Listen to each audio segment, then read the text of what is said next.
What happens when a family business delays succession planning? In a word, disaster. We're talking about bitter power struggles, siloed communication, and enough family drama to fuel a Netflix series. And the worst part? It is completely avoidable. And that's what we're talking about today on Marc Haine Live.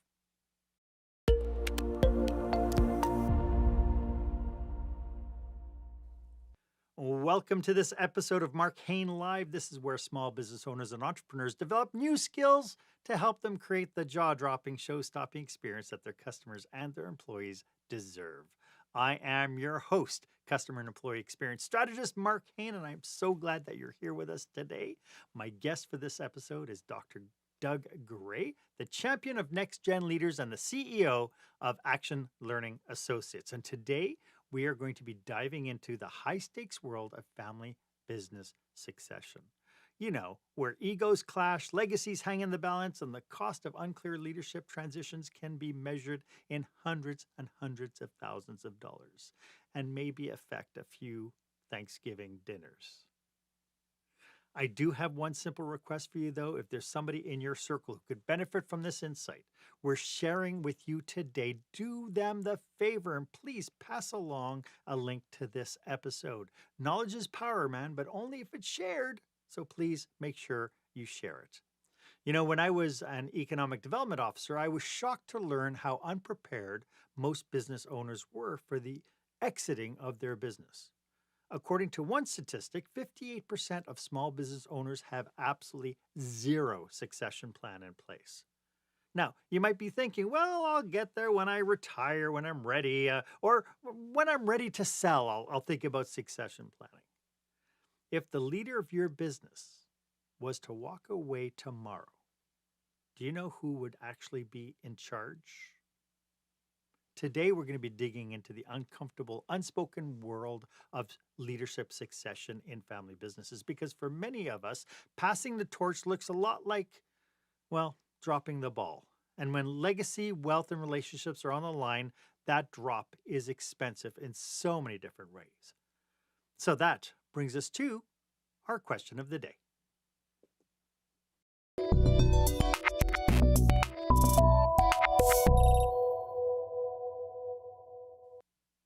So, who in your family business loses sleep at night? The current owners or the next generation? I'd love for you to share your experience on social media. Why don't you go ahead, share a link to this episode on your favorite social media platform, hashtag it experienced leadership, and become part of this conversation. As I mentioned, my guest today is Dr. Doug Gray, the champion of next gen leaders and the CEO of Action Learning Associates. With decades of experience guiding leadership transitions, Doug has authored the Success Playbook for Next Gen Family Business Leaders, created a validated 360 assessment for next gen owners, and founded peer groups and coaching platforms to help support succession planning. His insights have been featured in things like USA Today, CEO Weekly, and International Business. Doug doesn't just talk about legacy, he helps families build it. Doug, welcome to the show. This is a long time coming. And I'm glad to be here, Mark. Great to meet So, before we get too deep into today's topic, could you tell us a little bit about who your customers are? We mentioned that they were kind of family businesses and stuff, but more specifically, like who they are and what is the big expensive problem you help them solve? you. Well, you described it beautifully, I think, in your introduction. And I guess I should clarify the HBO, Netflix stuff that you sometimes uh, reference. People do Succession, Landmine. Those are not my experience. Most of my clients are quietly trying to figure things out. They're privately owned, but they're looking at succession issues in part because they've got some assets and they maybe didn't when they were younger people. So I love your description of the older and the younger folks Yeah. because they both have struggles sleeping, just to be clear. The older ones often can't sleep in part because they want to protect their assets and they really don't know what to do. So oftentimes people think about a three-legged stool. You've got your legal Hmm. advisors, your wealth advisors, and your psychologists. Um, I don't want to suggest that any is more important than the other. And we need multidisciplinary teams of advisors to help with succession issues. Well, But and the other, I love that you said that because I think a lot of times we get painted with a picture. These poor entrepreneurs get painted with a picture that there's a service out there that seems to be like a one size fits all solution to things like success. We'll help you do your succession planning. But to your point, it takes more than one particular coach or counsel in order to make that happen. yeah, it does. Warren Buffett always says, look at the incentives and how are they compensated. So a financial advisor is going to be looking at asset transfer because he or she wants 2% of the earnings distributed over time. But 70% of the time, the younger folks won't want mom and dad's advisors. They're too old, they're too risk averse, and they frankly don't represent the same interests that the next gens have. So 70% of the time, the next gens want to choose their own wealth advisor. And it's commonly the case also with legal advisors, in part because they may have different legal interests and want more agency and capacity. They want to invest. The increase in donor advised funds is a good example of that 40% increase in the last decade. Why? And it's sometimes because they don't want grandpa or grandma or aunt, whomever, to know that they're investing in some political or environmental group or religious group, right? Yeah. So those are compelling reasons to make sure that the three-legged stool happens. And the reason for the psychologists, in my opinion, is that too many folks are well-intentioned and haphazard. I can't tell you how many hundreds of advisors I've met who are well-intentioned but haphazard, in part because they don't have the skills. They haven't practiced dealing with difficult conversations or helping people look at how to support one another. Hmm. You're Canadian, so you might like this. I grew up playing hockey. I coached and refed a lot. And I think breaking up fights was a transferable skill, sort of. I don't want to overstate it. But the main point is that if you're not comfortable with conflict, you really shouldn't be in the room. Right. I see it often as there's all kinds of material wealth, material abundance, and emotional scarcity. So Mm. it's a weird conflict. Well, and I could see that, when it comes down to, parents passing on their family business to the next generation and stuff, that there's also a ton of ego in the room, right? There's tons of ego because, hey, I've been running this for 25 or 30 years. You're going to be taking over. There's ego on the other side to say, we learned more at my age now. I know more about, right? And so then I'm sure there's that constant push you, pull you kind of environment going on. Yeah, I think it's naive to ignore it. Mhm. We're emotional blobs. We're emotional entities. Emotional That's blobs of water. sure. That's a hefty, you know, nerdy psychological term. You can steal it and use it the rest of your career, Mark. There But, you go. And it's official. right. We make things complicated, but let's assume that people are full of emotional blobs that they can't articulate sometimes, right? So they need to do that. Uh, we didn't speak yet about the next gens, but they have a desperate desire to prove their capacity. Yeah.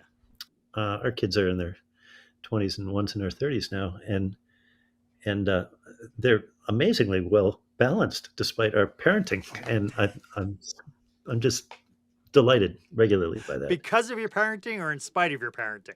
I don't know. You'd have to ask them on a good day when the moon is shining.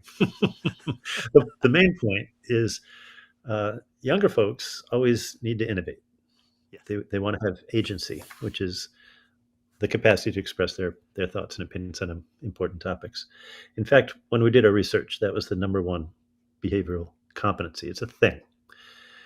But I don't know how many parents encourage their kids to express their thoughts and emotions on important topics. Sometimes they're squelched, either overtly or tacitly, by not supporting a certain idea.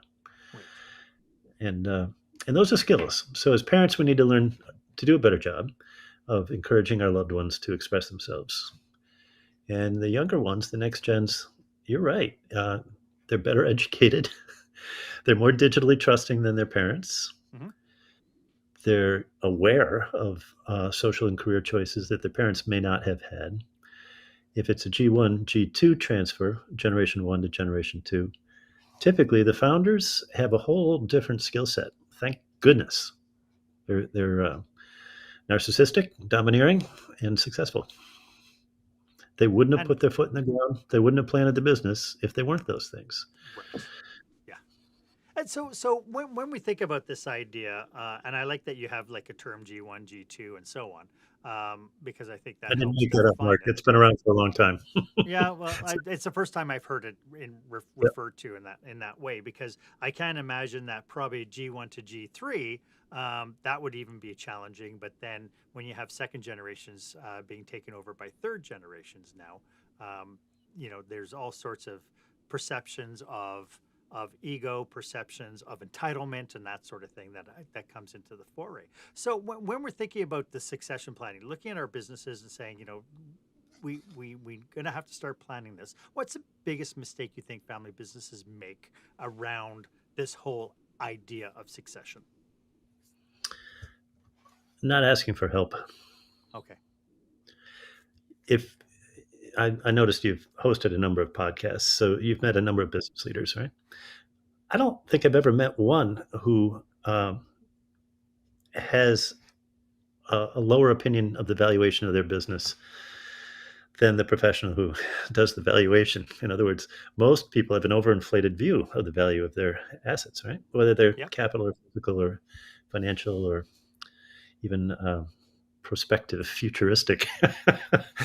I had a Yeah. client once who believed that the future earnings were going to be so high that they 10x at least that they ought to provide that much compensation to the next gen. Well, of course, this was a next gen leader who had aspirational beliefs that were a little silly.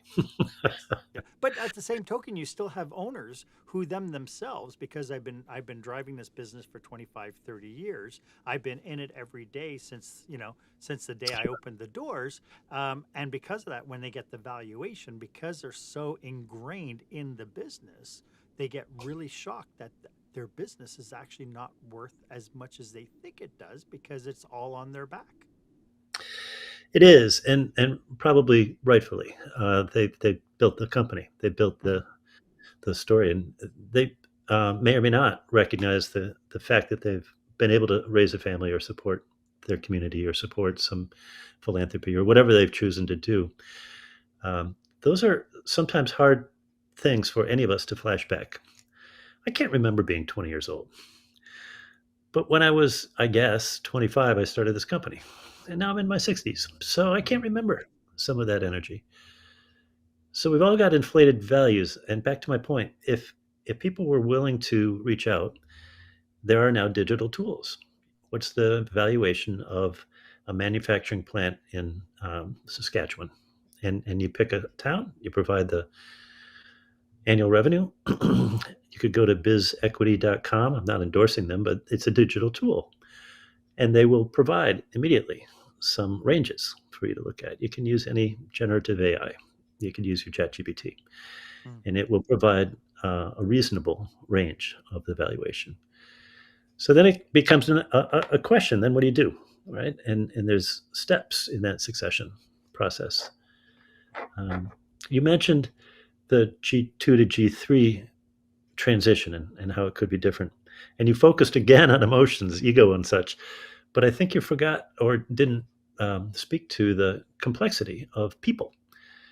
Because if you think about three generations before you, that'd be your great grandparents, and how many people were alive then, and your generation now, you're the G3s, and how many people are alive now? There's probably 70-ish alive now, right? And there were maybe 20-ish. So that business in G3 or G4 or G5 is going to have hundreds of cousins, all of whom have some or think they have some identity to the Haine family name or legacy or brand. It's a weird thought experiment, isn't it? To go Yeah, back yeah. and kind of go the other direction. But let's assume that three generations from now, the wealthiest person in your town will have 50 or 70 people 3 generations from now who have or think they have a strong interest in some asset distribution. Yikes. Now we're talking about the need for some governance, some Yes. reasonable statements, some guidelines that help people express their ties to the, the good Haine family name and all that it represents. Well, But aside they, aside aside from all that assumption about the good family name part of it, it is true though that whenever I've talked to owner operators about their business, they come up with statements like, "My son will take over when I retire," but but the, what struggles about that is that it's really a unclear strategy that really affects them in real time for a number of reasons. Number one is, does the son really want to take over? Or is that just an assumption because he's 16 now and he's going to take over? I promise you, in 5 years, he's going to take over. And in 5 years from now, that's not actually the reality. So what does unclear succession actually look like in real time? Like, what are the excuses that people are pointing to when it's like it's time to retire, but I can't retire, but I want to retire, and that whole bubble of challenges. well, I suppose we could probably quickly generate a list of 20 different obstacles because there's the interpersonal conflict, there's the naive assumptions about inflated valuation that we talked about a moment ago, Yes, about patrilineal successions, so the eldest son model that you right. just referenced. Hmm. It's a very common thing in other parts of the world. Asia, you could have an inn or a tea house that has G150, a winery in Italy that's G50, Yeah. and all those assets have been distributed over time. And now let's imagine there's 1,000 shareholders. Pick the largest winery you know. It's a mess because the governance needs aren't easy to set up unless people are intentional and proactive. So We're also, before we go, sorry, Doug, before we go really further, let's talk a little bit about what you mean by governance, because to some people, if they're in a mom and pop operation, this might be just a foreign kind of yep, concept. yep. I just think of it as the guidelines you might choose to adopt when somebody comes over for dinner on Saturday night. We always tend to behave better when somebody comes over, right? Well, let's imagine you bring in that legal expert and that financial expert and a psychologist who facilitates the process. To be clear, the psychologist could be a well intentioned person, an elder in your church or your community, or a person with gray hair, like one of us, who is volunteering to help them have those difficult conversations. I don't think, I think it'd be absurd to suggest that people need to pay tens of thousands of dollars or hundreds of thousands of dollars for succession consulting necessarily, but you can, and and sometimes it's prudent. The other point that kind of goes hand in hand is I'm going to give you a quiz question. What percent of the Fortune 500 companies do you think are family owned? 30, 40, 50, or 60%? Goodness, I know it. Let's go 50% and see what happens. So I biased you with the question, right? Yeah, Because you may not have thought of the Fortune 500 companies as being right, family owned. right. The answer is 35% of the Fortune 500.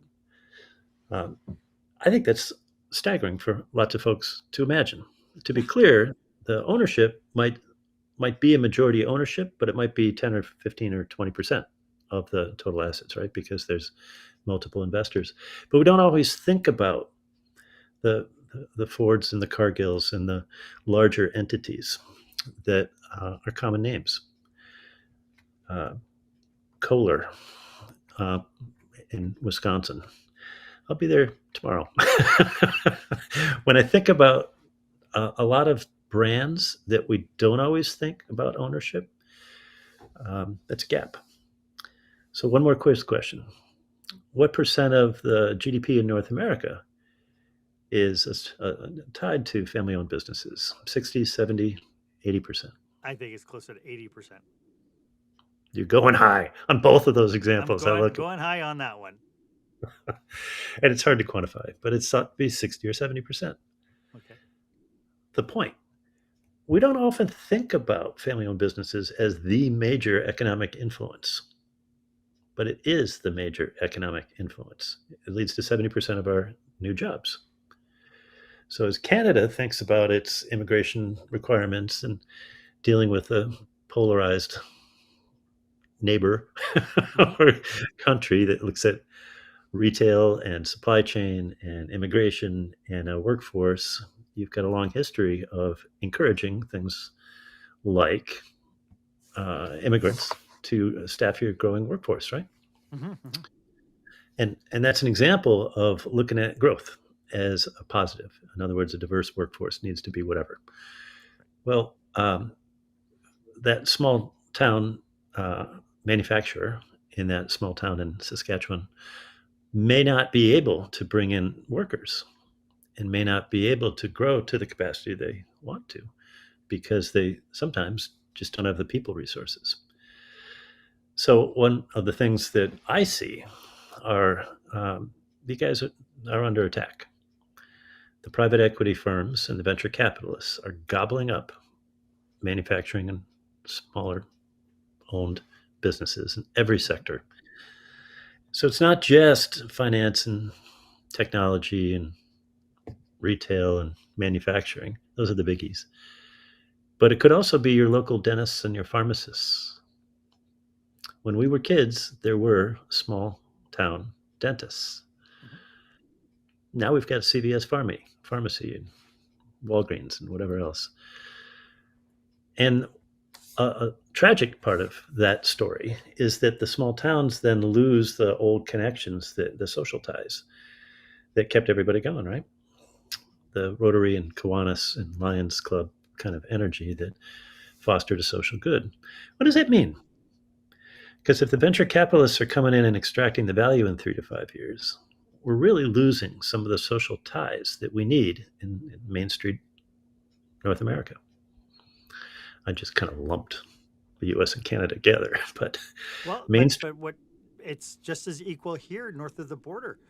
We see it. We see it all the time. We see small towns being the properties being gobbled up by big brands, yep, basically shoving mom and pop operations out of work, and creating like I know one specific community in my mind where the big brands came in, and then over a course of about 10 years, the town got together and actually created a legacy business area within the town that people could shop to, walk to, but it was really to support the mom and pops because they were losing those in droves. yep, Right. So even though they had the Best Buy and they had the Staples and they had all these big grocery stores and everything else, there was one area in town that you could go to that were kind of the foundation, I think, of community businesses. I love that example. So, how did that come about? Was Uh, it, I, for instance, I political think it leaders, came. I think it came leaders? through originally the loss of it all. Like the big brands came in, and it forced people out of business, and then the actual community lost their connections to the main street volume, as it were. Right, Yeah, and I think it was, so it was a decidedly, it was a strategic decision that we would create kind of this legacy model shopping experience, and then worked with the landlords to make that happen because the landlords had aging properties that the big brands didn't want. hmm, Right. So by doing this, they were able to serve the community on multiple different fronts. I love that example. Yep. So now we're really talking not about succession planning for an individual ownership, but for shared ownership, like that town, that community. Hmm. In some cities I'm familiar with, there's a walking area, a walking zone. No cars are permitted, or they're discouraged. Right. And the idea is, as you just described, to make sure that local businesses have a social cohesion of some sort.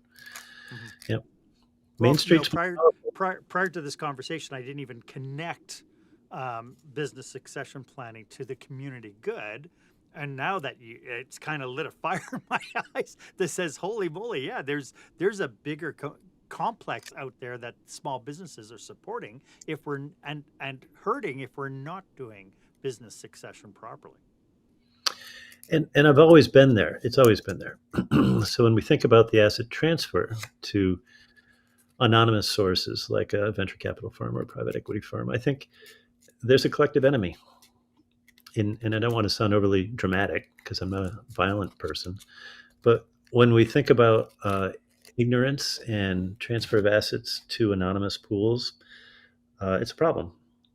I'd much rather have a longstanding family business sell to another family business, family-owned business. Mm-hmm. Why not? Because they know something about loyalty, customer service, taking care of their people, and I think that's the understated value sometimes of every business I've ever looked at.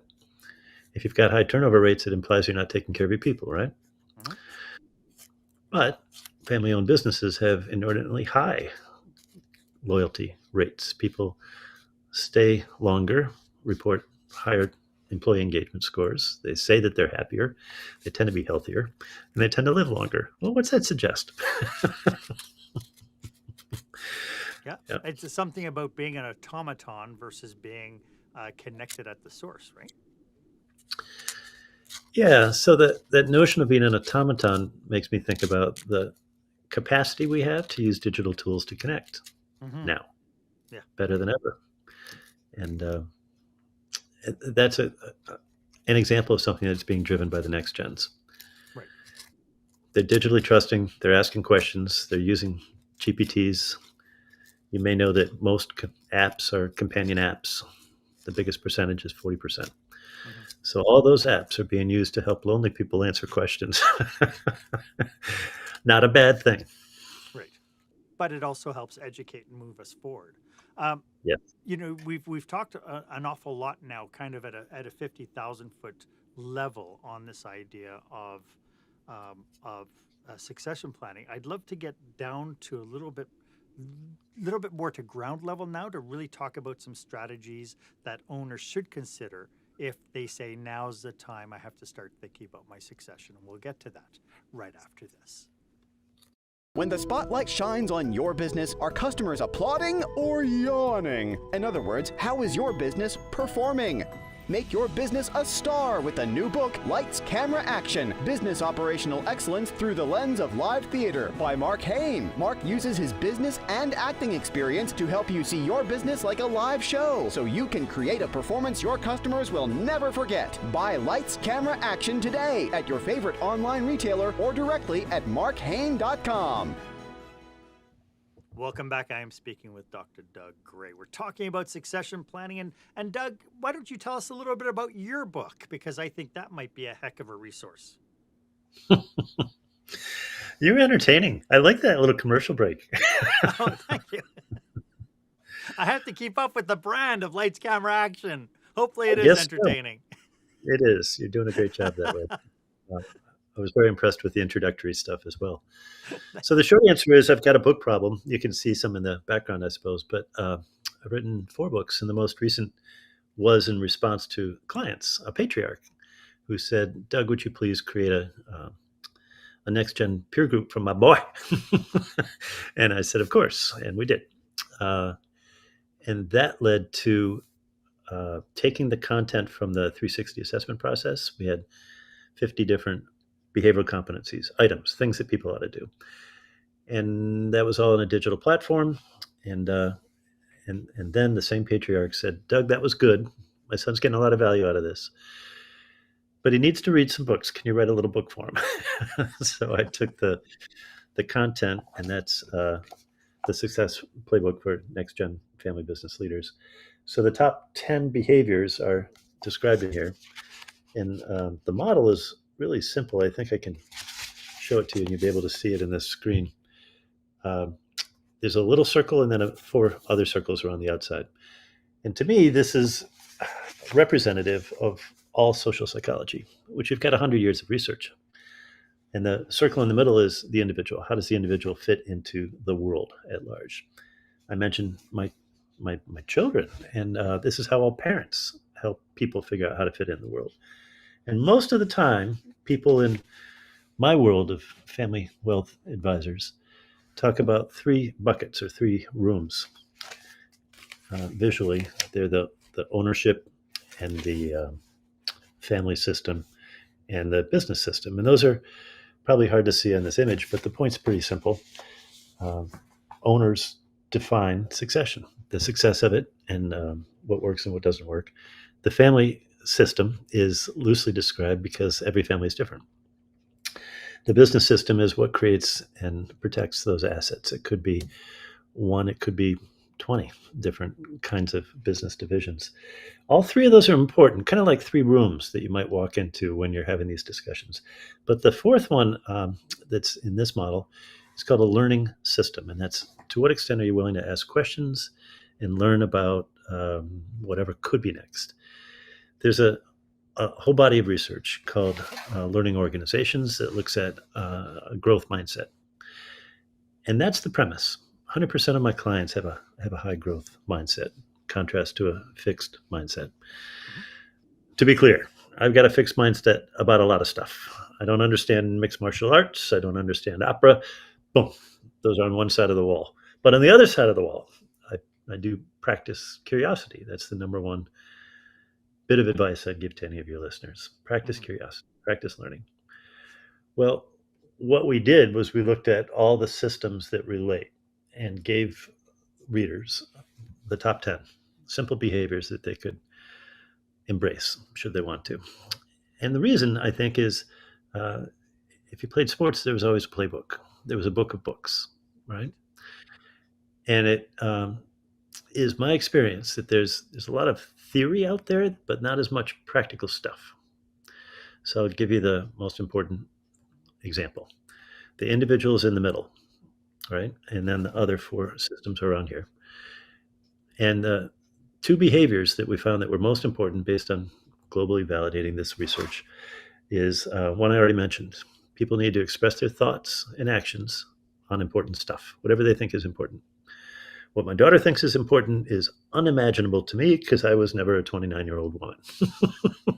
But it's important to her. She needs to get it out. And the second is to express a positive outlook. Optimism is a choice. And when people express a positive outlook, they're more apt to find it. There's a bunch of research tied to that, but psychological capital is a thing, and optimism is a thing. So it's possible that people could practice those two behaviors in minutes and do a lot better job. And so once the awareness comes in that we have this, how can we leverage it then to so that we have a better experience with our succession strategy? Yeah, well, don't do it alone. Mirror, mirror on the wall just doesn't work. So most of the time, most family members don't provide honest feedback because why should they? They've never been encouraged. They've never been taught to do so. And frankly, we tend to remember that negative thing that somebody said 20 years ago about our kids, right? And it's the oldest part of our brain. Thankfully, it perpetuates our survival. But fears shouldn't perpetuate ongoing family discussions. So the short answer to your question, I think, is to practice new behaviors. Mm. Practice with somebody else in the conversation. That's why I opened with the idea of when you host somebody for dinner on Saturday night, everybody's better behaved. If you bring an advisor into the conversation, everybody's better behaved.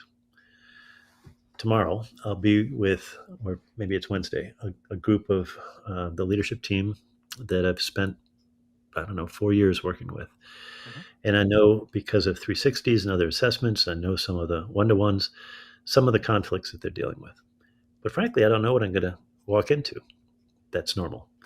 So if you've got a similar family business and it's got, say, mom and dad and one kid who has some interest in being part of the conversation but really doesn't know, and then maybe some other people who are spouses or widowed or divorced or marginalized, and they don't really know if they can ever be part of that conversation because they don't know if they're part of the family, it's the same story.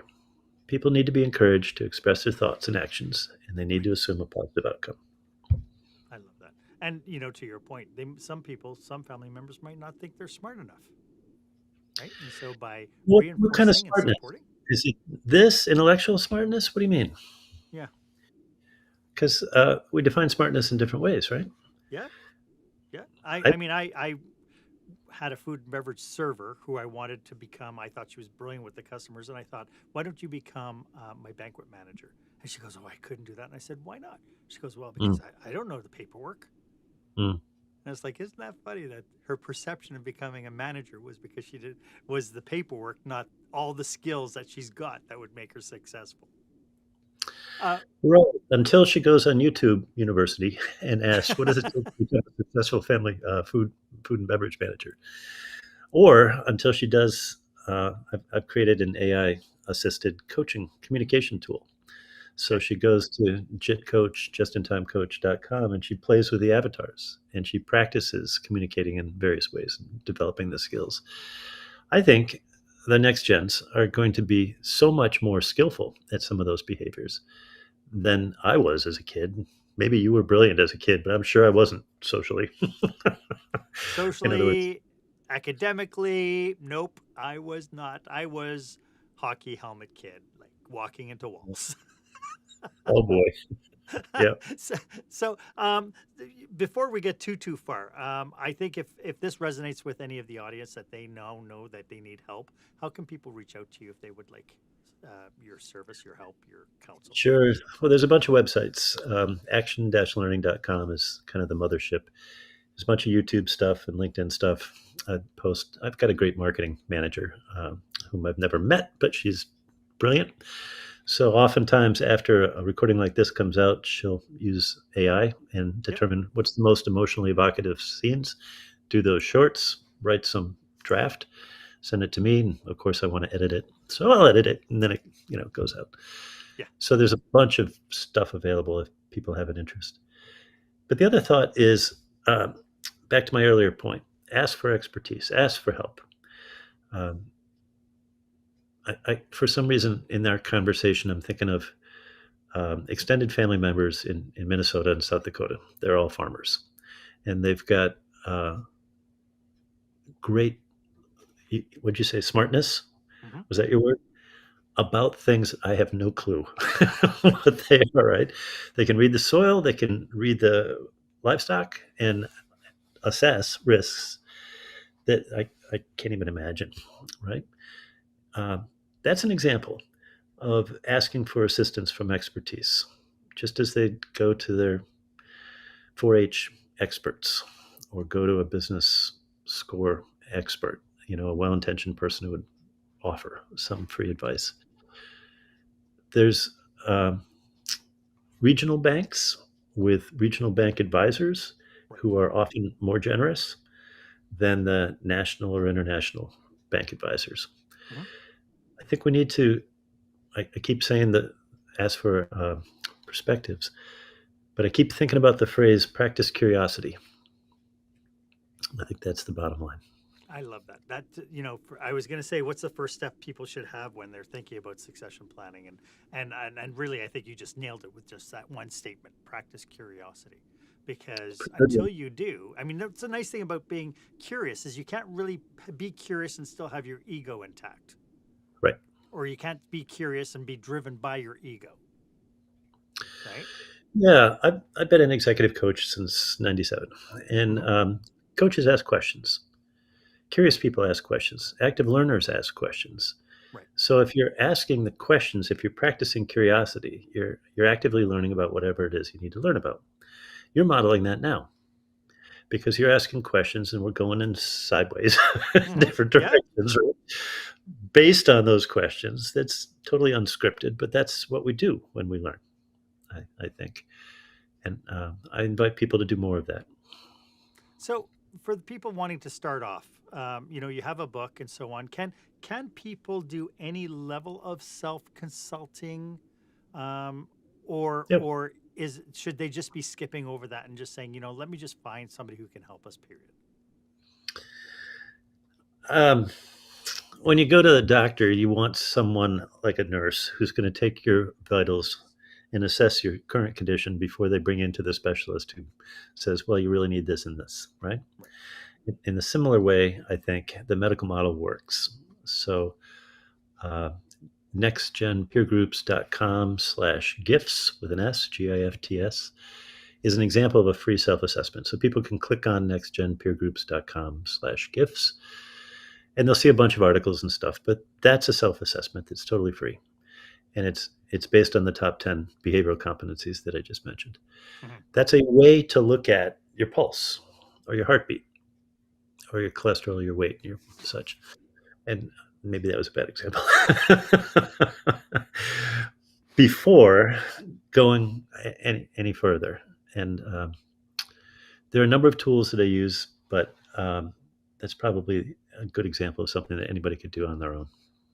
It's kind of like the first step is to be aware that you don't have a strategy, or to be aware that you have this as kind of a, I was going to say the word liability, but maybe it's not a liability. Maybe it's a handicap um, for your Well, business. you're going dark on me, Mark. Maybe it's What's just we that? don't know, Yeah, we don't know right? what we don't know. Well, in this example, we don't know the future, right? Right. So we don't know the capacity as owners to pass on those assets. And we don't know sometimes uh, what our kids or loved ones really might want to do. Right. So if you had a third party who was willing to assess all of them, then I or that person could paint a picture that provides the assessment phase and then the recommendation phase. Sometimes it's 6 months, sometimes it's 12 months, sometimes it's 3 years. Yeah. And that's just normal. I had a client once with about 50 G4s distributed all over the country. And they get together every year for an annual event in Lake Tahoe area in California. And they have a bunch of properties, a bunch of LLCs, and each has its own LLC for legal protection. Smart model, makes good Right. business sense. But this one didn't know what this one was interested in. So they hired me to collate some of that, create some of the bios, basically, and with their approval, share them with each other so that when they convened at the next family assembly, I was going to say family hoo-ha, but that sounded too informal. It's a family assembly. Then Okay. they were able to finally have a conversation with cousin Sarah, who is 10 years younger and just graduated from a great school and wants to do this. Really? And now they're moving forward. So sometimes that's the value of having an external consultant come in and assess what's going on. I love that. I Yeah, love that. it's When we come back, Doug, I'd like to talk a little bit about some cautionaries and pitfalls, because I can't imagine. I think this conversation is compelling enough that people should be wanting to take action by the time they hit done on the playback. I'd love to get into some cautionaries and pitfalls that we should be aware of, and we'll get to that right after this. When you're delivering an important speech to a huge audience, it's easy to lose your place or go way over time. Give yourself an advantage with the Pro Speaker Presentation Speech Timer app. No more checking your watch or calling for time. The Pro Speaker Presentation Speech Timer app keeps you on track with easy-to-see timers, even changing color for visual prompts during your speech. And you can set audio cues to practice, or set it to vibrate so you don't even have to look. Be the pro you know you are. Download the app at speakerpresentationtimer.com. Welcome back. We are having a great discussion. I hope you're getting lots from it today. Dr. Doug has been raising all sorts of points that have opened up my awareness. And as you can tell, as evident from our discussion today, we are deeply dedicated to supporting business leaders just like you. So if you're in the midst of planning a leadership retreat or an industry conference and you're looking for amazing content, or you just need an expert to help guide you in your transition, we're just a message away. Feel free to reach out for conversations about your unique challenges, or to discuss how we can maybe collaborate to help you achieve your goals. Doug, what advice would you give business owners to avoid, like we talked about these pitfalls, and I guess the question should be, what's the first step they need to do? They're getting this new awareness, just like I've done by talking with you. What do you think is the first step they need to do if they want to start this transition of succession planning? So the academic nerd in me wants to say, write it down. And it could be that each individual writes down what they think are the values of their family. What does it mean to be a gray family member, for instance? Next gens can write their own list of values. Next gens can write their own constitution or charter, which is a short list of all the things we think are important, how we want to make decisions ahead. And I'm pushing for that, I guess, because organizationally, we're verbal for a while, and we founders do this. They have, this is the way it's done, boy, and that's really crucial.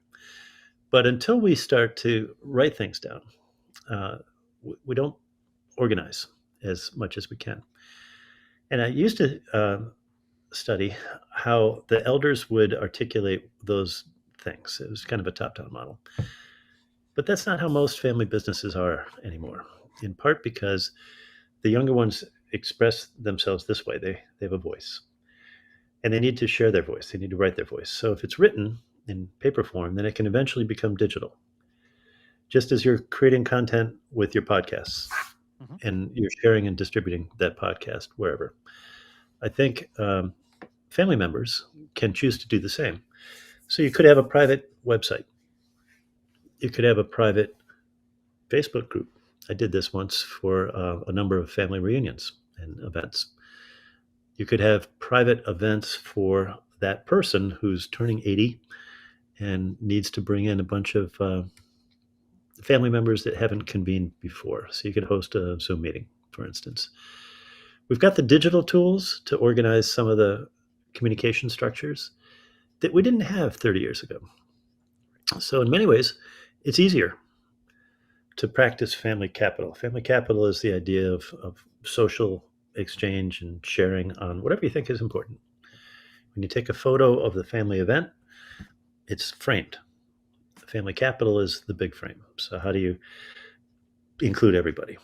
And there's different ways to do that. Some people think of a small group or larger groups. The smallest group might be whatever you might do on a Sunday night. Sunday nights are often family meeting times. And it could be that the youngest people lead the activities when they're in middle school and high school and whatnot, so that dad doesn't make too much noise, but also so that the younger ones have agency. They're practicing. It could be that that same group does investing together. The classic example is 3 jars in the kitchen, one for saving, one for investing, and one for spending. So if the allowance goes in there and the kids, oh, you got a fourth one. Swear jar. The swear jar. Well, okay. Every family has their norms, right? There are lots of ways to think about shared investing and distributed communication, but they're more often verbal and they need to be written. So if they're written over time, now you've got an opportunity for people to write their journals. What is it like to be a G4 in Alberta? Right. And that's a beautiful thing. We're seeing more and more journaling. We're seeing video stories and documentaries of the early days in settlement before the oil mines opened up. Boom. Your country changed dramatically, right? So did Texas, by the way. Yep. Lots of places. I keep saying we're the Texas of Canada, so. Yep, you are. Last week I was in Texas with a client who expressed the concern. My father and grandfather have a number of oil fields that are generating all kinds of great returns for us right now. I think I've got asset access. I think I'm listed in the will, but I don't know if I'm listed in the will. And I don't know if I should ever bring that up with Grandpa. He's very close to his grandfather. And I asked, well, have you ever considered the idea of having a reading of the will while Gramps is still alive? If we did more of that, we would perpetuate healthy family business succession and continuity while Gramps is still with us. It might be an easier thing than sometimes, plummeting forward as if there's only one way to live life. There's not. And So I mentioned a handful of examples: smaller Yeah. meetings, digital tools, written stuff, so that people can begin to share their expertise and their notions about whatever could be next. Does that help? So the big takeaway I'm getting from this conversation, number one, is curiosity, being curious enough to be able to ask questions. The second part is this idea that we have to be in active conversations, whatever that might look like for us, whether that's Yep. journaling, having Facebook or Facebook groups or whatever. We have to have open and transparent conversations. Uh, for the next gens who are battling with kind of the ego of the past, this is the way we do it because we've always done it this way, and they're struggling to keep up or struggling. What piece of advice would you give them to help them shake the status quo so that they can move forward? I think you used the word ego 7 times so far in this recording, Mark. It Here's wouldn't here's the surprise me. question: whose ego is it? Is it the Usually, ego of Graham, or is it the ego of my ego? In other words, if my ego says it's important to maintain the farm, or it's important to maintain this cemetery, yeah. it's important to maintain this county park, it's important to maintain this shared asset along the lake because it's lovely and we all want to go in the summertime and enjoy some time there. Well, um, that's an example of the next gen's individual or collective ego that may or may not be the same as the older gen's ego, right? And uh, so I often encourage people to ask uh, multiple questions. What's important to Gramps? And then ask it again. What's important to you, Gramps? Gramps, may I video record your conversation? Mm, Gramps, may I share that with a private family website, let's say, or something like mm, that? mm, mm. At the risk of really scaring you, Mark, you could take those video recordings and create an AI based hologram. So now there's a hologram of Mark hosted at Delphi.ai or something like that. And your great grandkids could ask that hologram for insights 100 years from now. Mm-hmm. Of what was important to me. Yeah. So when I think about time, I often land on the phrase time is right. It's not might is right. It's not legal right is right. It's time is right. And there's it all falls back on this notion. If we practice curiosity and agency, the time will become right. Love that. This has been brilliant. Could you remind everybody one more time how they can get a hold of you? Scream and yell loudly. Oops, oops, oops. Ah, ah. I'm More sorry editing. about that. Scream and yell loudly was I. Why not? In other words, practice asking for help. Action-learning.com is another resource. How's that? I love that. This has been so brilliant. Doug, thank you so much. In spite of the tech and everything else, I appreciate this has been a wonderful conversation. Thank you so much for doing this with us today. My pleasure. I hope it's useful to folks. Thank you very much. Why don't you let me know if this was of value to you? As always, my offer stands. If you would like 30 minutes of my time to brainstorm your business with you and your team, feel free to book a time on my online calendar. The link is down below. It's the one that's marked meetwith.markhaine.com. It would be my absolute honor to be of service to you. And while you're at it, why don't you leave a comment or review about this episode? I'd love to get your feedback. Was this of value to you? And of course, if you haven't done so yet, please make sure you subscribe to this podcast. That way you get notifications when I bring you fresh new content each and every week. I want to sincerely thank you for your time and attention today. I hope this was of value. Thank you for joining me. My name is Marc Haine. I hope you stay safe, stay healthy, and I hope you dare to be the exception.